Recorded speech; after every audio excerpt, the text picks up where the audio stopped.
Presented by Patanjali research एवं evidence based Ayurvedic औषधियाँ। दिल्ली के जहांगीरपुरी में उत्तरी दिल्ली नगर निगम की अतिक्रमण पर की गई कार्रवाई के खिलाफ सुप्रीम कोर्ट में आज की सुनवाई पूरी हो चुकी है। सुप्रीम कोर्ट ने बड़ा बयान देते हुए बुलडोजर द्वारा अवैध निर्माण को हटाने की प्रक्रिया को सही ठहराया। साथ ही सुप्रीम कोर्ट ने अपने बुधवार के फैसले को जारी रखते हुए बुलडोजर पर ब्रेक जारी रखने का आदेश दिया है। सुप्रीम कोर्ट में जमीयत उलेमा-ए-हिंद की तरफ से पक्ष रख रहे दुष्यंत दवे ने इसे राष्ट्रीय महत्व का मसला करार दिया। वहीं वरिष्ठ वकील कपिल सिब्बल ने कहा कि अतिक्रमण की समस्या दिल्ली नहीं बल्कि पूरे देश की है, लेकिन यहाँ सिर्फ मुस्लिमों को टारगेट किया जा रहा है। तो सॉलिसिटर जनरल ने कहा कि कल की कार्रवाई सिर्फ फुटपाथ को साफ करने के लिए की गई थी। वहीं पीड़ित परिवारों से मुलाकात के लिए कांग्रेस का 15 सदस्यीय दल भी घटना स्थल पर पहुंच चुका है। आखिर क्या है पूरा मामला, जानने के लिए देखिए इस खास रिपोर्ट को।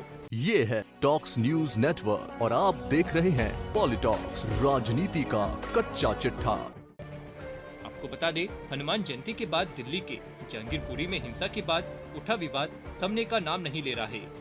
अतिक्रमण पर कार्रवाई के खिलाफ सुप्रीम कोर्ट में आज की सुनवाई पूरी हो चुकी है। फिलहाल सुप्रीम कोर्ट के आदेशानुसार अवैध निर्माण पर 2 हफ्ते तक बुलडोजर नहीं चलाया जाएगा। सुप्रीम कोर्ट ने गुरुवार को सुनवाई के दौरान यह अंतरिम आदेश जारी किया है। वहीं सुप्रीम कोर्ट ने एनडीएमसी दिल्ली पुलिस, दिल्ली सरकार एक केंद्र सरकार को नोटिस भी जारी किया है। सुप्रीम कोर्ट में अब इस मामले में अगली सुनवाई 2 हफ्ते बाद होगी।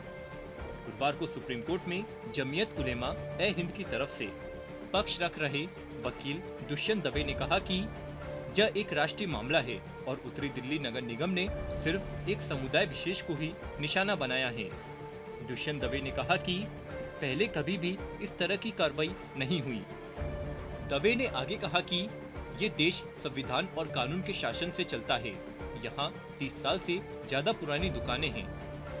जेजे कॉलोनी, स्लम, गांव आदि के लिए नियम कानून बनाए गए हैं, लेकिन सिर्फ बीजेपी अध्यक्ष की चिट्ठी देश की हालत की दुखद कमेंट्री है। दुष्यंत दवे की ये दलीलें सुन मामले की सुनवाई कर रही सुप्रीम कोर्ट की एल नागेश्वर राव और BR गवई की बेंच से सॉलिसिटर जनरल ने कहा कि मेरी जज साहिब से गुजारिश है कि वे इस केस के तथ्यों पर बात करें, क्योंकि यह कोई भाषण का मंच नहीं है। इसके बाद जज ने कहा कि आप केस पर बात करिए, अवैध निर्माणों को सिर्फ बुलडोजर से ही हटाया जा सकता है। हम अतिक्रमण हटाने के अभियान पर रोक नहीं लगा सकते। वहीं मामले की सुनवाई के दौरान मौजूद वरिष्ठ वकील कपिल सिब्बल ने कहा कि अतिक्रमण की समस्या दिल्ली नहीं बल्कि पूरे देश की है, लेकिन यहाँ सिर्फ मुसलमानों को टारगेट किया जा रहा है। पूरे देश में अतिक्रमण को मुद्दा बनाया जा रहा है। ऐसे में हम चाहते हैं कि इस कार्रवाई पर रोक लगे।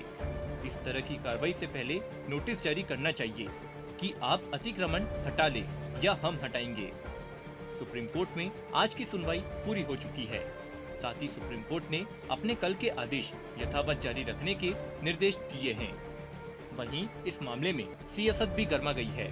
जहांगीरपुरी हिंसा मामले में पीड़ितों से मिलने के कांग्रेस पार्टी के 15 सदस्यीय डेलीगेशन अजय माकन के नेतृत्व में घटना स्थल पर पहुंच चुका है। जहांगीरपुरी हिंसा को लेकर कांग्रेस ने कहा कि भारतीय जनता पार्टी बुलडोजर चलाकर पूरे देश में अशांति फैला रही है।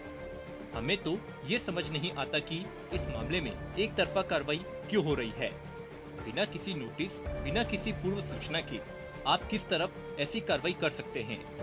सबसे बड़ा सवाल तो यह है कि दिल्ली के मुख्यमंत्री केजरीवाल इस पूरे मामले में चुप क्यों हैं। ये सीधे सीधे गरीबों के ऊपर हमला है। पॉलिटॉक्स ब्यूरो, दिल्ली। ये है टॉक्स न्यूज नेटवर्क और आप देख रहे हैं पॉलिटॉक्स, राजनीति का कच्चा चिट्ठा।